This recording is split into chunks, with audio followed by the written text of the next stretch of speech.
Welcome back to my channel. आज नाज़रीन, जैसा कि आपने थंबनेल देखा है, हम आपको दिखाने जा रहे हैं शूज़ कैसे सुखाने हैं। क्योंकि आपको पता है विंटर्स हैं, धूप का मसला होता है, तो हम इस तरह से उल्टा करके इसको सुखाएं या सीधा करके, दोनों हमने नहीं करने हैं। क्योंकि इससे ये होगा कि टाइम टेकिंग होगा, 3 से 4 दिन अगर धूप भी निकले तो आपको लग जाएंगे कि आप के जो शूज़ हैं वो मुकम्मल सूखें। कि तो इसके लिए हमें सिर्फ दो चीज़ों की ज़रूरत है। एक हैंगिंग क्लिप्स, जो कि क्लोथिंग क्लिप्स होती हैं जिनको कहते हैं हम, आपको दो ये चाहिए और दो चाहिए शॉपर।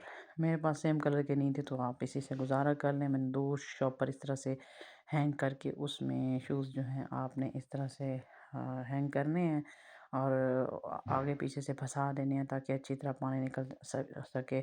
आप देख रहे हैं कि कैसे इसमें से पानी के ड्रॉप्स जो हैं वो लगातार गिर रहे हैं।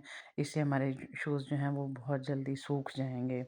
क्योंकि इस तरह से जो कपड़े वाली साइड है वो भी अच्छी तरह सूख जाएगी और हमारे शूज़ ख़राब 3 घंटे बाद जो है ये बिल्कुल सूख चुके हैं और पहनने के बिल्कुल काबिल भी हो चुके हैं। तो इसी तरह की इन्फॉर्मेटिव वीडियोस, रेसिपीज़ और टोटकों के लिए हमारे चैनल को सब्सक्राइब कर दीजिए।